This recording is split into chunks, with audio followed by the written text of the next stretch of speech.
Kitab Kejadian. Di video pertama, kita telah melihat bagaimana pasal 1-11 membentuk alur cerita dasar dalam Alkitab. Allah telah menciptakan segala sesuatu dan Dia membuat manusia segambar dengannya untuk memerintah dunia atas namanya. Namun manusia lebih memilih dosa dan memberontak, dan lalu kehidupan bergulir di luar kendali ke dalam kekerasan dan kematian. Dan semua ini mengarah kepada pemberontakan dan terseraknya orang-orang Babel. Dan pertanyaan besarnya adalah, apa yang akan dilakukan Allah untuk menyelamatkan dan menebus dunia? Dari kisah tentang terseraknya orang Babel, penulis menelusuri silsilah sebuah keluarga yang mengarah kepada seorang pria bernama Abram, yang kemudian dikenal sebagai Abraham. Dan janji Allah kepada Abraham di awal pasal 12 mengawali sebuah gerakan baru dalam kisah ini. Allah memanggil Abraham untuk meninggalkan rumahnya dan pergi ke tanah Kanaan yang suatu saat akan diberikan Allah kepada Abraham untuk menjadi miliknya. Di tanah itu, Allah berjanji akan membuat Abraham menjadi bangsa yang besar, membuat namanya masyhur dan memberkatinya. Nah, janji-janji ini terhubung dengan bagian awal dari kitab ini. Jadi orang-orang Babel dengan kesombongannya ingin membuat namanya masyhur, namun ternyata keinginan itu tidak berjalan dengan baik. Namun Allah dalam kemurahan hatinya akan memberikan nama yang besar kepada seseorang yang tidak ternama, yaitu Abraham. Dan berkat Allah bagi Abraham mengingatkan kembali kepada berkat Allah yang semula diberikan kepada manusia pada mulanya. Sekarang pertanyaannya adalah, mengapa Allah mau memberkati Abraham dan keluarganya? Kalimat terakhir dari janji Allah dapat menjelaskan semuanya, sehingga seluruh keluarga di bumi akan menerima berkat melalui engkau. Nah, ini adalah kalimat kunci untuk memahami keseluruhan kisah dalam Alkitab. Rencana Allah adalah untuk menyelamatkan dan memberkati dunia yang penuh pemberontakan melalui keluarga Abraham. Inilah sebabnya mengapa seluruh kelanjutan kisah dalam Perjanjian Lama hanya akan berfokus pada satu keluarga ini, yang nantinya akan disebut sebagai bangsa Israel. Ini juga melatar belakangi mengapa bangsa Israel akan disebut sebagai kerajaan para imam di Gunung Sinai. Allah ingin memakai mereka untuk menunjukkan kepada bangsa-bangsa lain seperti apa Allah itu. Janji inilah yang nantinya akan dijadikan acuan oleh para nabi dan penyair yang mengatakan bahwa pemenuhan janji itu akan datang melalui Raja Mesianis Israel yang pemerintahannya akan membawa keadilan dan perdamaian bagi segala bangsa. Sampai titik ini, kisah ini belum benar-benar jelas, sehingga kita harus terus membaca dan melihat bagaimana janji ini berkembang. Sisa kitab ini berfokus kepada Abraham dan keluarganya. Pertama-tama, Abraham sendiri, lalu Ishak anaknya, dan Yakub anak Ishak, kemudian berlanjut kepada ke-12 anak Yakub. Dan kisah tentang setiap generasi ini disatukan oleh dua tema utama. Pertama, setiap generasi dari keluarga Abraham ditandai dengan kegagalan yang terulang. Mereka terus-menerus membuat keputusan-keputusan yang buruk yang mengacaukan kehidupan mereka dan menempatkan janji Allah dalam bahaya. Namun demikian, Allah tetap setia kepada mereka. Dia terus menyelamatkan mereka dari diri mereka sendiri dan menegaskan kembali komitmennya untuk memberkati mereka dan memberkati bangsa-bangsa melalui mereka meskipun mereka sering gagal. Kisah Abraham. Allah telah menjanjikan keluarga yang sangat besar kepada Abraham. Namun pada dua kesempatan yang berbeda, Abraham khawatir dengan keselamatannya karena ada laki-laki lain yang tertarik kepada istrinya. Abraham menyangkal bahwa dia telah menikah dengan istrinya. Dan tentu saja hal ini menimbulkan masalah bagi mereka. Dan bukan hanya itu saja, Abraham dan Sarah istrinya tidak bisa memiliki anak. Jadi Sarah mengatur supaya Abraham tidur dengan salah satu hamba perempuan mereka. Dan hal ini juga menimbulkan permasalahan dalam keluarga mereka. Tetapi Allah selalu menebus kesalahan Abraham. Dan di pasal 15 dan 17, Allah bahkan meneguhkan janjinya kepada Abraham dengan sebuah komitmen resmi yang disebut perjanjian. Ini merupakan sebuah adegan klasik. Allah meminta Abraham untuk memandang bintang-bintang di langit dan menghitungnya. Allah berkata bahwa akan sebanyak itulah keturunan Abraham kelak. Meski semuanya terdengar mustahil, karena saat itu Abraham tidak punya anak, dan sepertinya tidak akan pernah bisa punya keturunan. Abraham tetap memandang ke langit dan percaya begitu saja terhadap janji Allah. Lalu Allah merespon dengan membuat sebuah perjanjian dengan Abraham.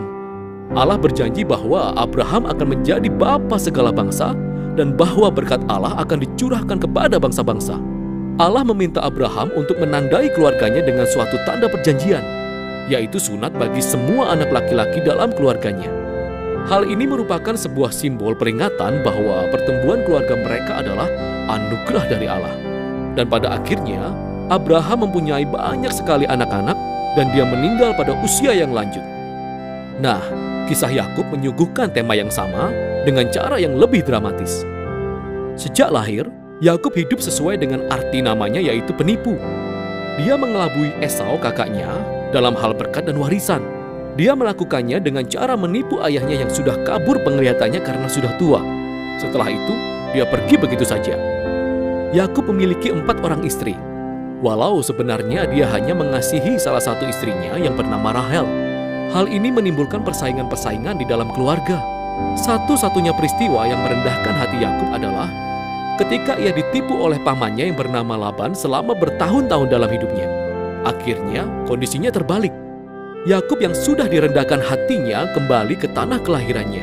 Dalam sebuah cerita yang sangat aneh, Yakub akhirnya bergulat dengan Allah karena ia ingin Allah memberkatinya. Beberapa hal memang tidak akan pernah berubah, bukan? Tetapi Allah menghargai kegigihan hatinya. Dan dia meneruskan berkat Abraham kepada Yakub. Dan Allah mengganti nama Yakub menjadi Israel, yang artinya bergulat dengan Tuhan. Inilah bagian akhir kitab ini, kisah anak-anak Yakub, di mana seluruh tema cerita mencapai puncaknya. Yakub mengasihi anak termuda kedua yang bernama Yusuf, lebih dari dia mengasihi anak-anaknya yang lain. Dan Yakub memberikan jubah istimewa kepada Yusuf. Dan ke-10 kakaknya menjadi benci terhadap Yusuf. Mereka menculiknya dan berencana untuk membunuhnya. Namun kemudian mereka lebih memilih untuk menjual Yusuf sebagai budak untuk dibawa ke Mesir, di mana ia berakhir di penjara. Betapa keluarga yang gagal. Namun Allah menyertai Yusuf. Allah menyusun rencana untuk membebaskan Yusuf dari penjara, dan pada akhirnya Firaun mengangkat Yusuf menjadi orang penting kedua dalam pemerintahan di wilayah Mesir. Sehingga Yusuf menyelamatkan bangsa Mesir pada masa kelaparan. Dia juga menyelamatkan saudara-saudaranya dan keluarganya dari kematian akibat kelaparan. Sekali lagi, kita bisa melihat kebodohan dan dosa keluarga Abraham yang dipertemukan dengan kasih setia Allah yang sanggup mengubah maksud jahat dari saudara-saudara Yusuf menjadi kesempatan untuk menyelamatkan kehidupan. Hal inilah yang sebenarnya dikatakan Yusuf hampir di bagian akhir kitab ini. Dia berkata kepada saudara-saudaranya, "Memang kamu telah mereka-rekakan yang jahat terhadap aku, tetapi Allah telah mereka-rekakannya untuk kebaikan, yakni memelihara hidup suatu bangsa yang besar." Kata-kata ini diletakkan secara strategis di bagian akhir kitab, karena kata-kata tersebut tidak hanya merangkum kisah Yusuf dan saudara-saudaranya, tetapi juga keseluruhan isi kitab. Mulai dari Kejadian 3 dan seterusnya, manusia terus bertindak egois dan melakukan kejahatan, tetapi Allah tidak akan meninggalkan dunia ini berjalan dengan caranya sendiri.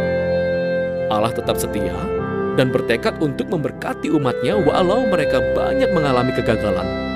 Kita dapat melihat hal ini terutama bagaimana janji misterius tentang keturunan seorang perempuan akan dikembangkan dalam kitab ini. Ingatlah Kejadian pasal 3. Allah berjanji bahwa pemenang yang terluka akan datang dan meremukkan kepala ular dan mengalahkan kejahatan pada sumbernya. Kemudian penulis menghubungkan janji ini secara langsung dengan garis keturunan Abraham. Ini adalah sebuah babak mengenai bagaimana Allah akan mencurahkan berkatnya kepada bangsa-bangsa.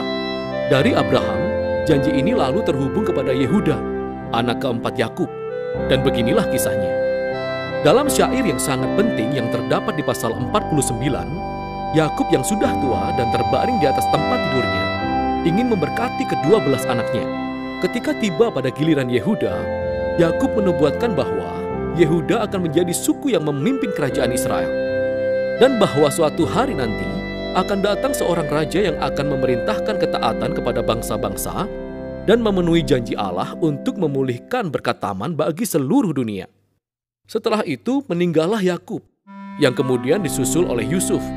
Keluarga yang terus berkembang ini tetap tinggal di Mesir. Kitab Kejadian diakhiri dengan segala harapan akan masa depan dan janji-janji yang masih menggantung dan belum dikembangkan. Hal itu memaksa kita untuk membuka halaman selanjutnya dan melihat bagaimana kisah ini akan berlanjut. Tetapi untuk sekarang, itulah isi kitab Kejadian.